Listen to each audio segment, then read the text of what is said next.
welcome back to the Jewish Ministries School of Biblical and Jewish Studies. In our class, Hebraisms and Jewish Concepts in the New Testament, we've already looked at in our previous lesson an explanation of what this class is all about. In this lesson, we're going to look at some examples of Hebraisms and Jewish concepts used in the New Testament.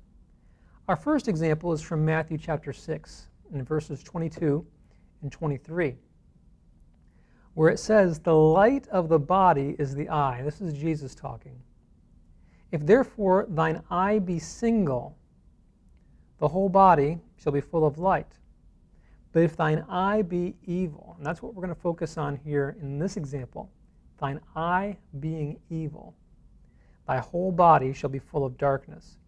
If therefore the light that is in thee be darkness, how great is that darkness?" If we just take this phrase in this verse out of context to mean whatever we think it should mean, an evil eye can mean, staring at somebody, giving them the evil eye, so to speak. Is that what Jesus is talking about? Well, in actuality, the phrase an evil eye is a Hebrew concept, a Hebrew idiom, meaning to be stingy with your money.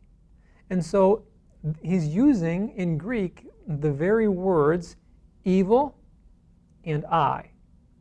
But it doesn't mean what we would think it would mean just by looking at it without understanding the context. There's a Hebrew idiom, an evil eye, and it means to be stingy with your money, to hold back greedily what you have.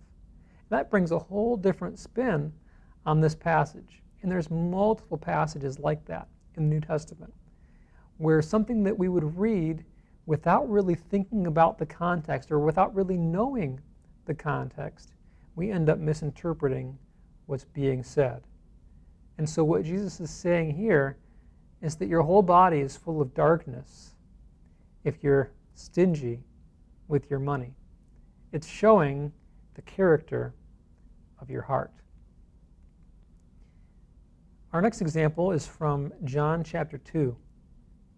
At the wedding feast at Cana. On the third day there was a marriage in Cana of Galilee. And the mother of Jesus was there, Mary, and both Jesus was called and his disciples to the marriage. And when they wanted wine, meaning when they lacked wine, when they ran out of wine, the mother of Jesus saith unto him, They have no wine. Now listen to this, what Jesus says. Jesus saith unto her, Woman, what have I to do with thee? Mine hour is not yet come. His mother saith unto the servants, Whatsoever he saith unto you, do it.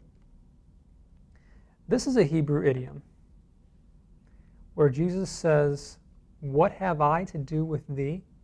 Literally, in the Greek, it's the phrase, what to me and to you. This is something that's kind of hard to figure out what it would actually mean. But we need to realize that this, just like an evil eye, is a Hebrew idiom, meaning it's a Hebrew phrase that means something different than what we would understand just by looking at the words. It means something, it has a specific meaning within the Hebrew culture, within the Jewish culture.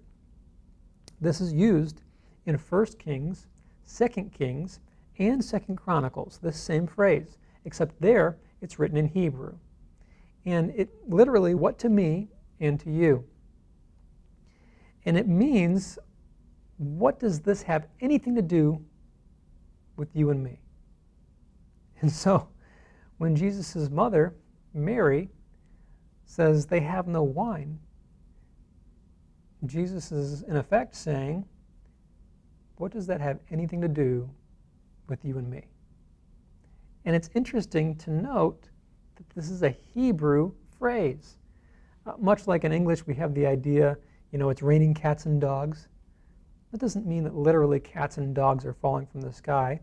It means that it's raining a whole lot.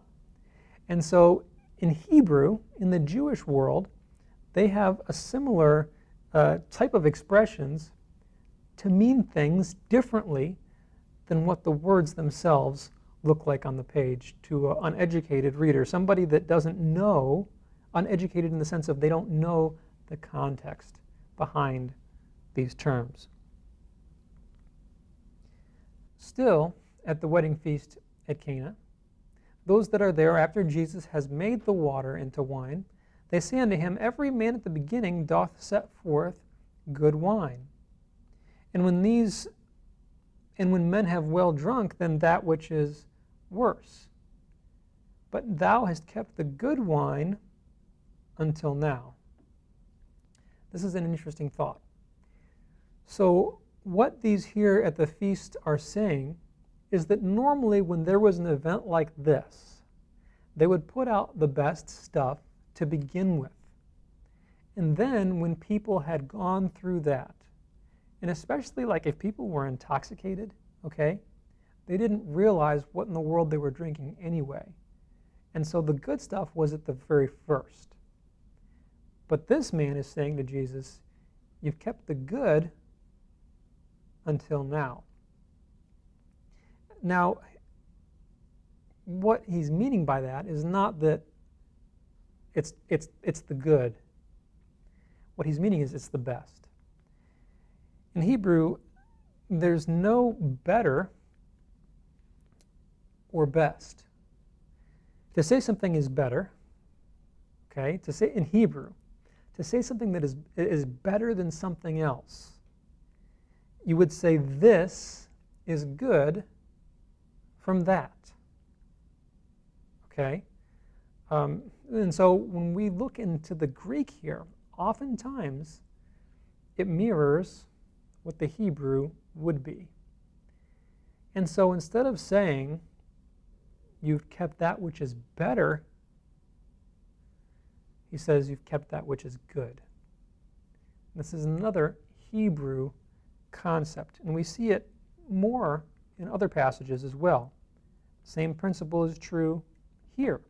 Mark 9, verse 43. And if thy hand offend thee, cut it off. It is better for thee to enter into life maimed than having two hands and to go into hell, into the fire that never shall be quenched. Here in our English we have the word better, but in the Greek it is good for thee to enter into life maimed than having two hands. And so it uses the same concept, even though we don't see it in our English. In the underlying language, it mirrors the Hebrew concept in the way that things are said in Hebrew grammar. Not using the term better, but like I said before, it's kind of this is good from that. Okay?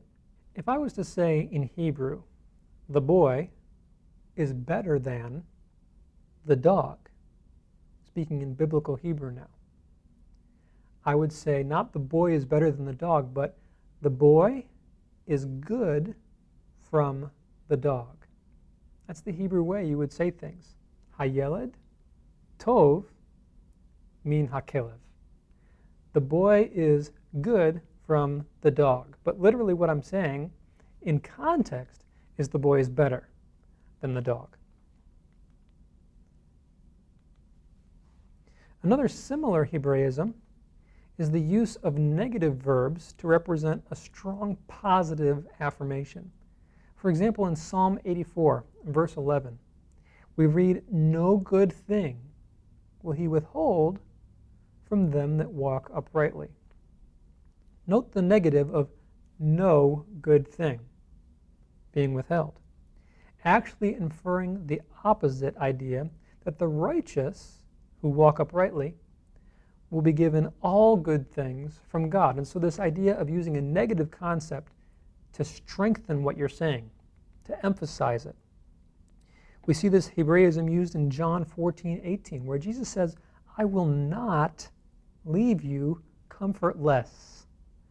Meaning, I will both protect you and give you a most solid comfort. And so Jesus could have just said, I'm going to give you comfort.